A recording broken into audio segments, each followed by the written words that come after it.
It's a damp, overcast afternoon in the spring of 1958. You're standing in a muddy field in the English countryside in a place called Buckinghamshire. The air is thick with the smell of wet earth, diesel fumes, and the sharp, chalky scent of pulverized brick. In front of you, a demolition crew, silhouetted against a bruised sky, is taking a wrecking ball to what was once a palace.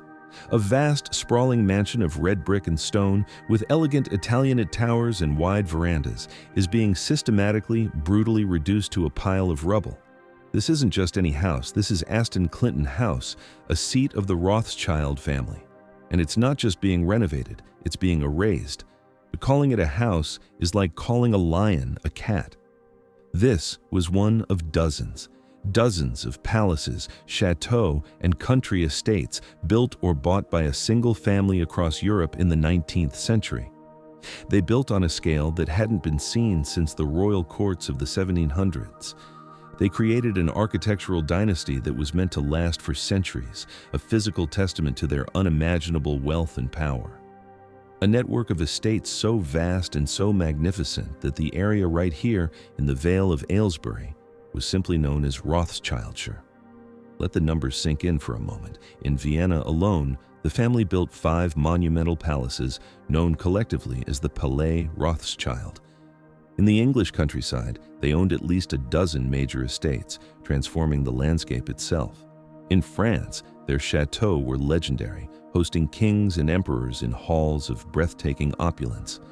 In Germany, their villas were the stuff of legend. We're talking about hundreds, if not thousands, of rooms filled with the world's greatest art. Furniture that belonged to Marie Antoinette, paintings by Gainsborough, Rubens, and Fragonard, entire rooms of priceless Sèvres porcelain, gold and silver dinner services for hundreds of guests. One house, Mentmore Towers, was described as one of the greatest houses of the Victorian era, a treasure box of wonders. Another, the Château de Ferrières in France, was considered the most luxurious of the 19th century. Its inauguration was attended by Emperor Napoleon III himself, who, upon seeing it, reportedly turned to his host, Baron James de Rothschild, and murmured, "A king couldn't afford this. It can only belong to a Rothschild." But here's what makes this story so staggering.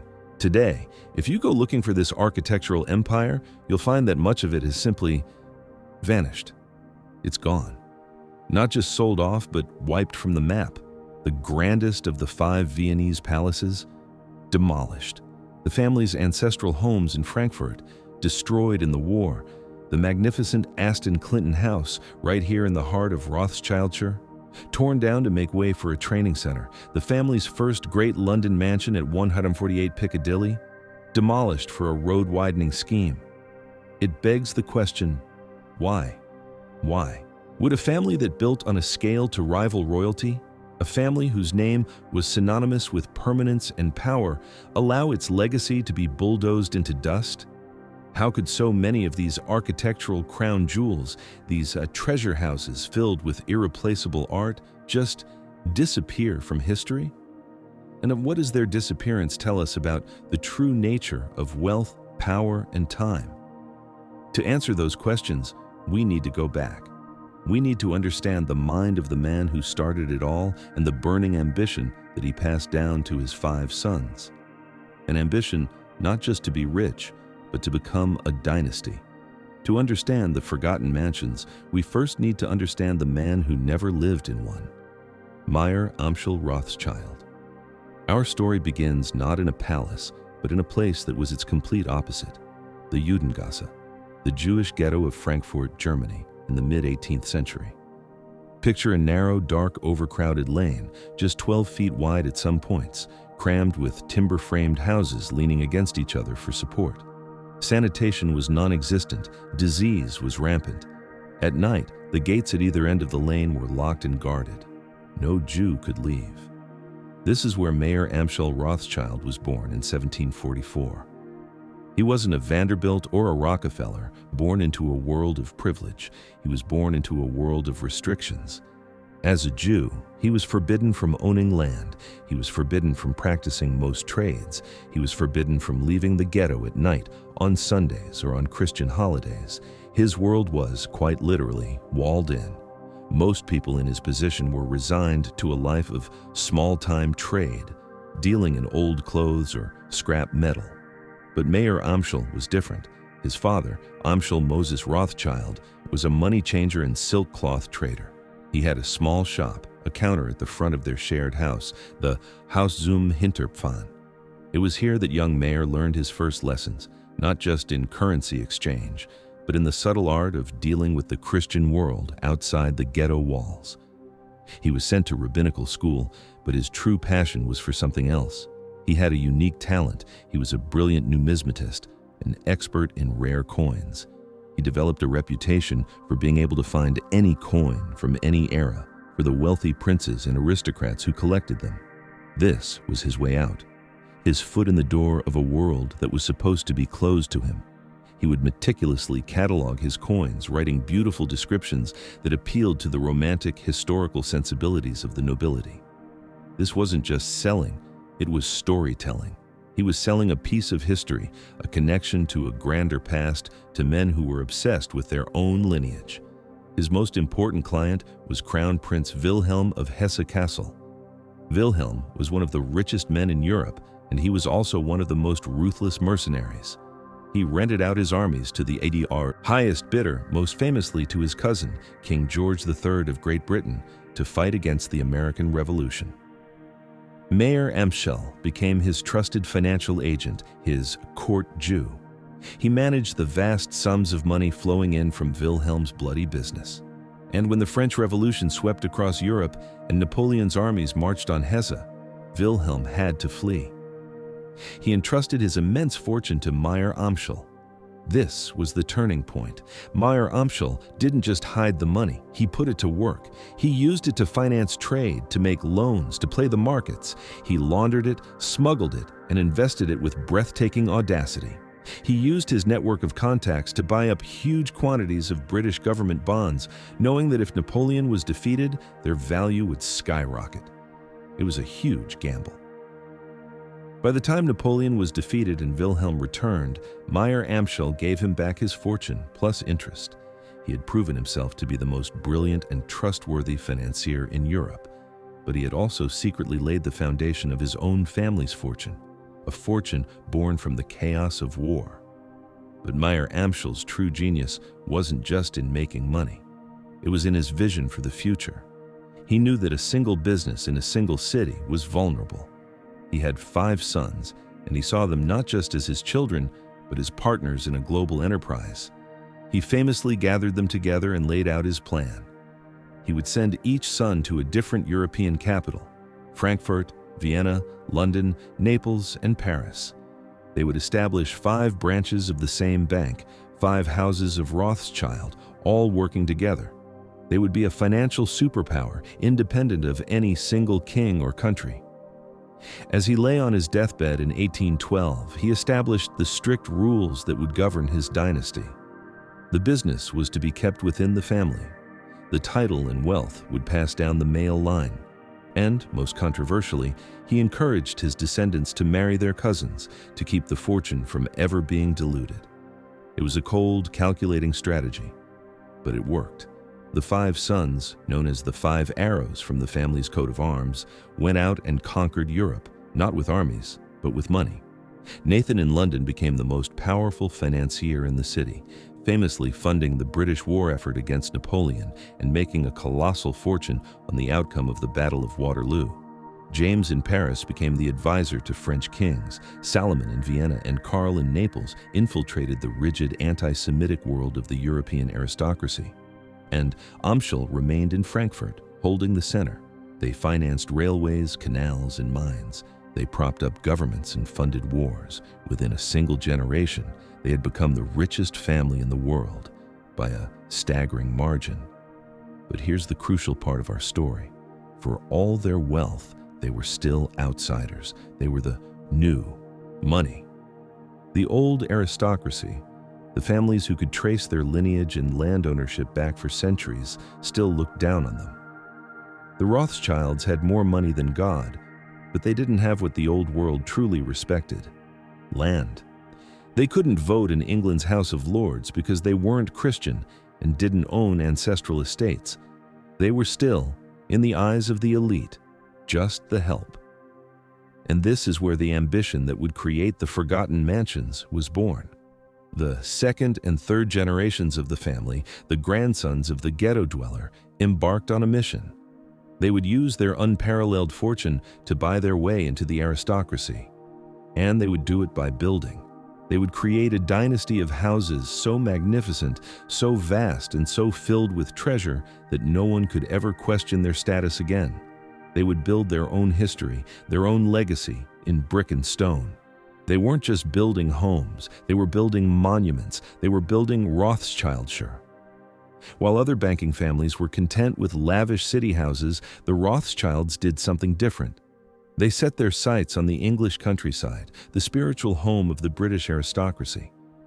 Lionel de Rothschild, Nathan's son, was the first to be elected as a member of Parliament in London, but for years he couldn't take his seat because he refused to swear the Christian oath. He channeled his frustration into creating a country seat that would be the envy of the very people who excluded him. He and his brothers began buying up vast tracts of land in the Vale of Aylesbury, a sleepy agricultural area in Buckinghamshire. This was a deliberate strategy. It was close to London, but it was a world away. It was a blank canvas, and on this canvas, they would paint a new reality. Baron Mayer de Rothschild, Lionel's younger brother, was the pioneer. In 1852, he commissioned the construction of Mentmore Towers. This wasn't to be some modest country villa. This was to be a statement, a declaration of intent. Then came Lionel's son, Ferdinand de Rothschild, who built the fantastical Waddesdon Manor. Alfred de Rothschild built Halton House. Anthony de Rothschild built Aston Clinton House. Leopold de Rothschild built Ascot House. One by one, these palaces rose from the fields of Buckinghamshire, each one more extravagant than the last. They turned this quiet corner of England into a private kingdom, a network of estates connected by family ties and private roads, a place where a Rothschild could ride for miles and never leave their own land. The age of Rothschildshire had begun, and it was an age of unimaginable extravagance. Building a single country house in the 19th century was a monumental undertaking. Building an entire dynasty of them across Europe simultaneously was a challenge on an almost pharaonic scale. This wasn't just about writing a check.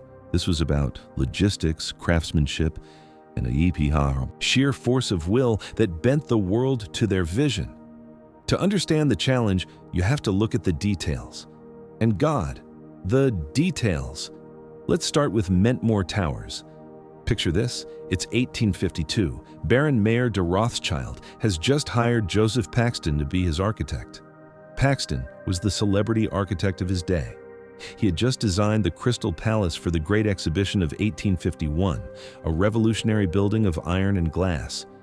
For Mentmore, Paxton designed a palace in the so-called Jacobean style, a revival of a grand English Renaissance house. It was meant to look like it had been standing for 300 years, a seat of old money. But it was a glorious fake. It looked historic on the outside, but on the inside, it was a machine of cutting-edge technology. It was one of the very first houses in England to be designed from the outset, with central heating. Think about that. While the Duke of Wellington was shivering in his ancient castle, the Rothschilds had warm air ducted through grills in the floors. It had hot and cold running water pumped to the bedrooms. It even had a system of speaking tubes, a primitive intercom to communicate with the servants. And the scale of the construction was immense. An entire hill was moved to improve the view from the house.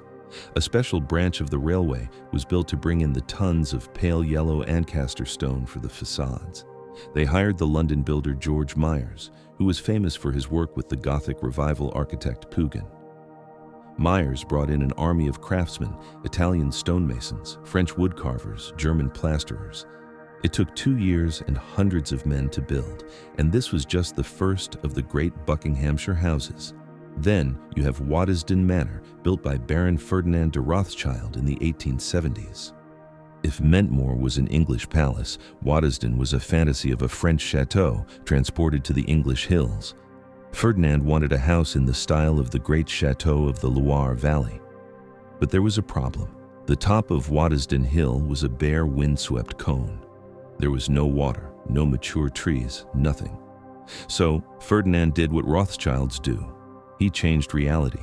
He had a road built for the steam tractors that would haul the golden bathstone from the nearest railway station, 6 miles away. He had teams of giant Percheron horses, imported from Normandy, literally pull fully grown trees from other estates and drag them up the hill to create an instant, mature parkland. He had a massive waterworks constructed with its own steam-powered pumps to supply the house and gardens. He even had the gas and water pipes from the local town of Aylesbury diverted and extended to his estate. Inside, Waddesdon was even more revolutionary than Mentmore.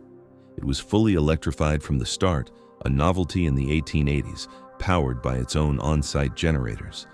It had electric bells to summon servants and even 2 elevators, a passenger lift and a service lift. Queen Victoria herself, famously resistant to new technology, was so intrigued that she made a special visit in 1890. She was reportedly fascinated by the electric lights, which she turned on and off repeatedly, but was too afraid to ride in the elevator. But to truly grasp the sheer audacity of the Rothschild building program, we must cross the Channel to France, to the Château de Ferrières, built for Baron James de Rothschild.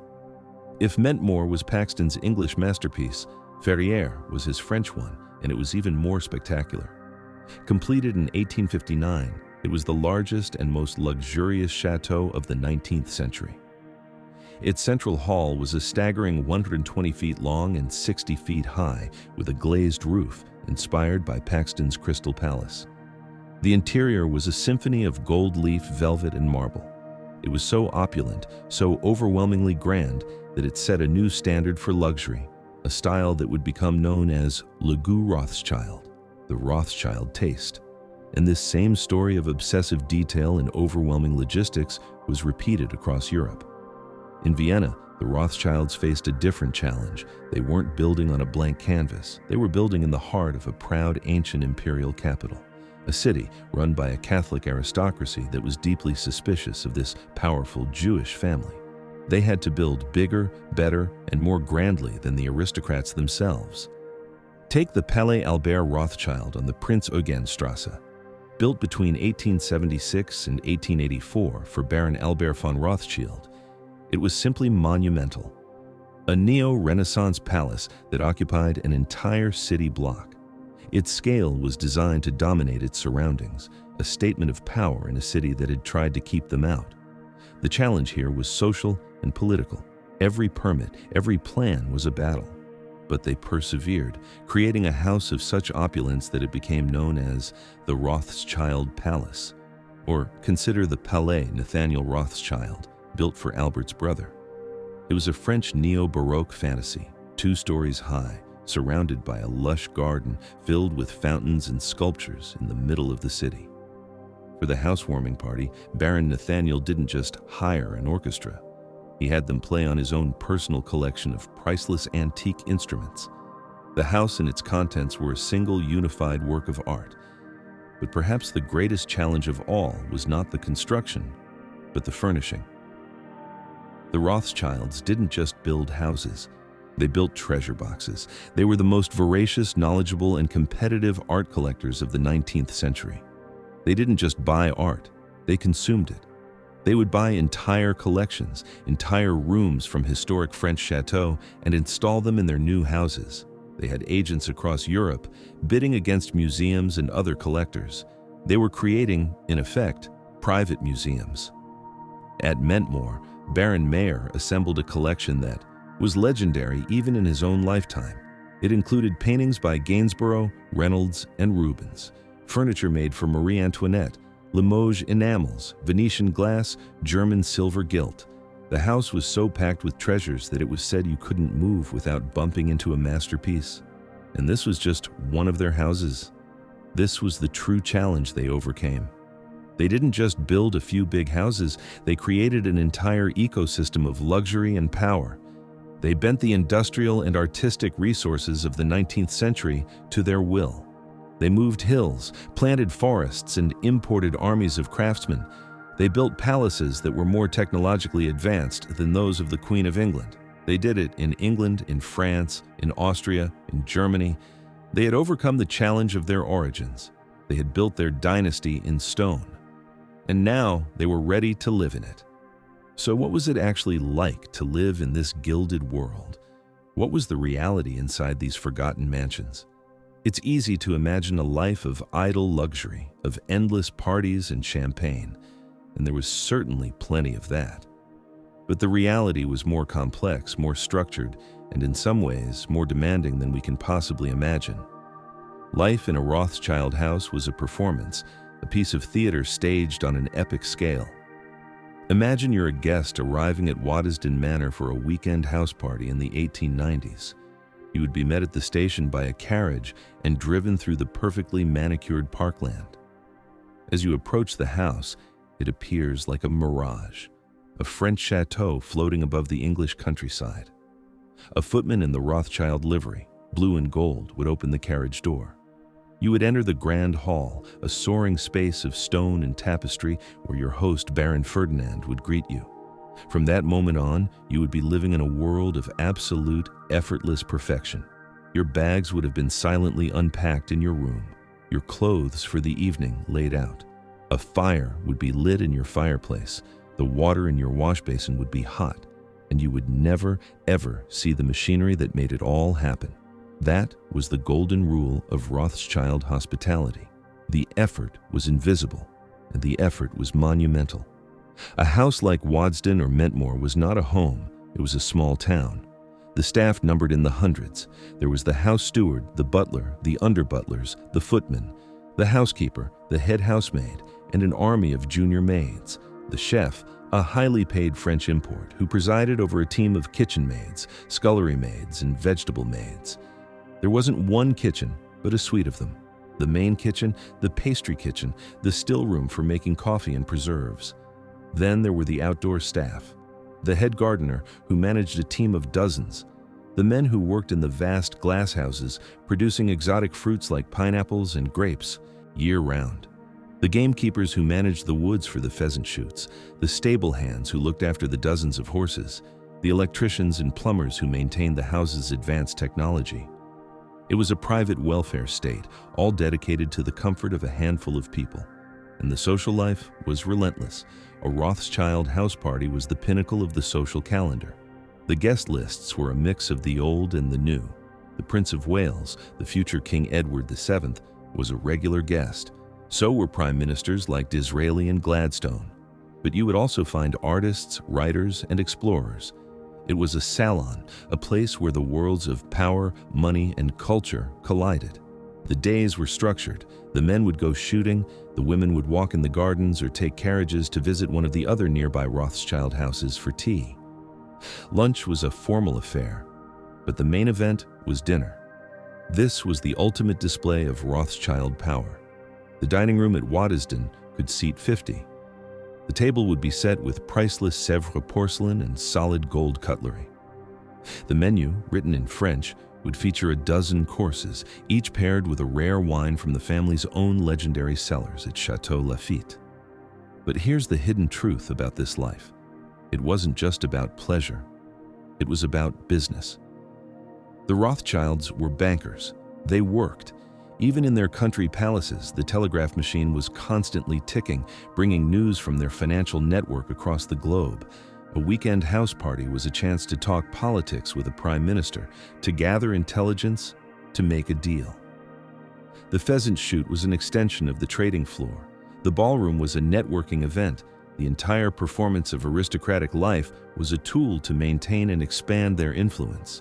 And they were deeply serious about their role as custodians of their collections. These weren't books bought by the yard to impress visitors. Baron Ferdinand at Waddesdon was a world-renowned expert on 18th century art. He wrote scholarly articles. He personally curated the displays in his house. The Baron's room was his private study, a sanctuary where he was surrounded by his most beloved objects. This was his passion. The houses were a reflection of their owners' deep personal and intellectual engagement with art and culture. But there was another reality to these houses, a darker one. For all their Englishness, for all their attempts to assimilate, they were still seen as Jewish. Anti-Semitism was a constant low-level hum in the background of their lives, In Vienna, it was much more overt. The old Austrian aristocracy despised them. The Palais Rothschild were islands of unimaginable wealth in a city where anti-Semitic politics were on the rise. They were magnificent fortresses, but they were also gilded cages. And this brings us to the central tension of the Rothschild story. They had built these houses to be permanent, to be the ancestral homes of a new European dynasty. They were designed to last for 1,000 years, but the world outside their perfectly manicured gardens was changing. The political and economic forces that had allowed them to rise were beginning to shift. The 19th century, the Rothschild century, was drawing to a close, and a new, more violent and more dangerous century was about to begin. A century that would put their entire world and their magnificent houses to the ultimate test. For 100 years, the House of Rothschild seemed invincible. Their wealth was a force of nature, their network a global intelligence agency, their mansions fortresses of stability in a changing world. But no fortress is impregnable. The 20th century unleashed a series of cataclysms that would shatter the Rothschilds' world and lead directly to the disappearance of their architectural legacy. The crisis came in waves, each one more destructive than the last. The first wave was World War I. The Great War was a disaster for a family whose motto was Concordia, Integritas, Industria, harmony, integrity, industry. Their entire business model was based on a peaceful, interconnected Europe where capital could flow freely across borders. The war pitted their home countries against each other. The English Rothschilds were funding the British war effort, the French Rothschilds were funding the French, and the Austrian and German Rothschilds were funding the Central Powers. The five arrows were, for the first time, pointing at each other. The war changed the social landscape forever.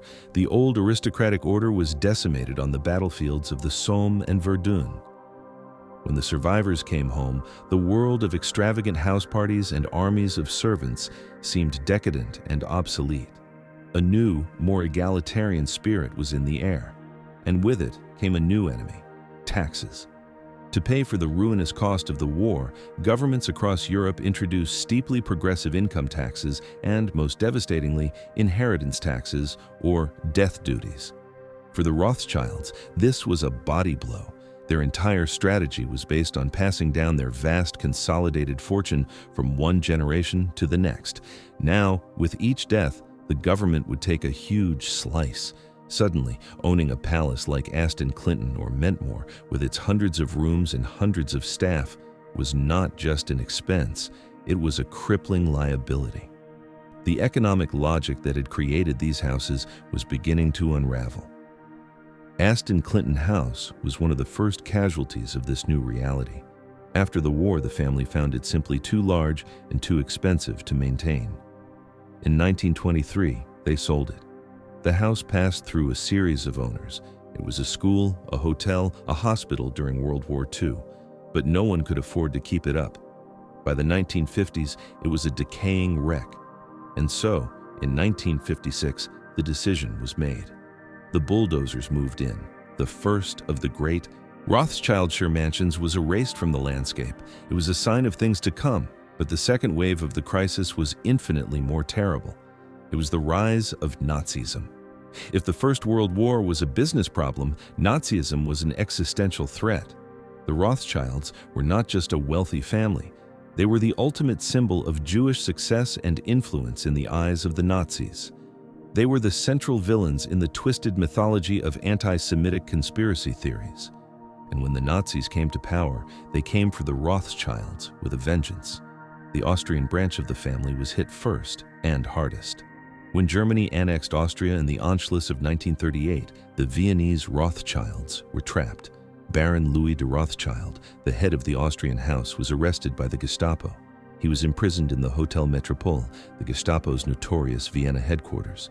He was held for over a year, subjected to endless interrogations while the Nazis presented their terms. He would have to sign over the family's entire industrial and financial empire in Austria, the accumulation of over a century of work, to the German state. Only then would he be released. While Louis was in prison, the looting began. The five great Rothschild palaces in Vienna were systematically stripped. Adolf Eichmann, the architect of the Holocaust, set up his central agency for Jewish emigration in the Palais Nathaniel Rothschild, using the opulent rooms to terrorize and process the city's Jews before sending them to the death camps. The family's art collections, among the finest in the world, were confiscated. Nazi art historians went through the palaces with meticulous care, cataloging every painting, every sculpture, every piece of furniture. The best pieces were earmarked for Hitler's planned Führer Museum in Linz. The rest was distributed among other high-ranking Nazis. Then came the war. The palaces, now empty shells, became military and administrative buildings, and they became targets. The Palais Nathaniel Rothschild was heavily damaged by Allied bombs in 1944. The Palais Albert Rothschild was also hit. In Frankfurt, the ancestral home of the family, the story was the same. The Villa Grünberg, the family's magnificent country seat, was seized by the Nazis and then completely destroyed in an Allied air raid in 1944. The original Rothschild family home in the Frankfurt ghetto, the House of the Five Arrows, was also obliterated. The war didn't just destroy the buildings, it destroyed the family's presence in continental Europe. The French Rothschilds fled to England and America just ahead of the invading German army. Their chateaux were occupied, their art collections plundered. The Chateau Rothschild in Boulogne-Billancourt was taken over by the German Navy. By 1945, the Rothschild Empire, which had once spanned the continent, was shattered. The Austrian and German branches were effectively extinguished. After the War, the surviving family members returned to a scene of utter devastation. The Viennese palaces were smoldering ruins. Baron Louis, having been released after signing away his fortune, never returned to live in Austria. The heiress, his niece Baroness Clarice de Rothschild, was faced with an impossible situation. The new Austrian government, which presented itself as a victim of Nazism rather than a perpetrator, offered little help. The ruins of the Palais Nathaniel Rothschild were torn down, the rubble used to help rebuild Vienna's cathedral. The once mighty Palais Albert Rothschild, a symbol of the family's power, was demolished in 1954. A modern functional office building was erected in its place. The erasure was almost total. Even in England, which had escaped the physical destruction of the continent, the post-war world was a hostile environment for the great houses. The Labour government of 1945 was elected on a wave of socialist sentiment. High taxes and a sense of austerity were the new reality. For the remaining Rothschilds, the situation was becoming untenable, and this led to the most famous and perhaps the most tragic of all the losses, the dispersal of Mentmore. Mentmore Towers, the first and grandest of the Rothschildshire palaces, had passed through marriage to the Earls of Rosebery. The sixth Earl of Rosebery died in 1974. His son, the seventh Earl, was faced with a staggering inheritance tax bill of $4 million, the equivalent of over $40 million today. He couldn't possibly pay it. He offered the house and its entire intact collection, a collection that had been assembled by Baron Mayer a century before, and was a unique, complete example of a Victorian aristocratic treasure house, to the nation for the price of the tax bill. Just $4 million. A passionate campaign was launched to save the house. The director of the Victoria and Albert Museum called it one of the most important collections of its kind in the world. But the Labour government, in a moment of what many now see as cultural vandalism, refused. The Treasury was unwilling to spend the money. The then Prime Minister, James Callaghan, dismissed the campaign, saying he was more concerned with the housing of the homeless. The government's refusal sealed Mentmore's fate. There was no other option. In 1977, the executors of the estate announced a public auction. For 9 days, the auctioneers from Sotheby's stood on the steps of the Grand Hall and sold off every single item in the house. Over 2,500 lots, the paintings, the furniture, a solid silver dressing table, a suit of armor. The contents of one of the world's greatest treasure houses were scattered to the four winds. It was the sale of the century, and it was a funeral. The soul of the house was ripped out. The following year, the empty, hollowed-out mansion was sold to a transcendental meditation group. The crisis had reached its peak. The great houses were falling, one by one. So return to our central mystery. Why did they vanish? How could an empire of palaces built to signify permanence prove to be so fragile?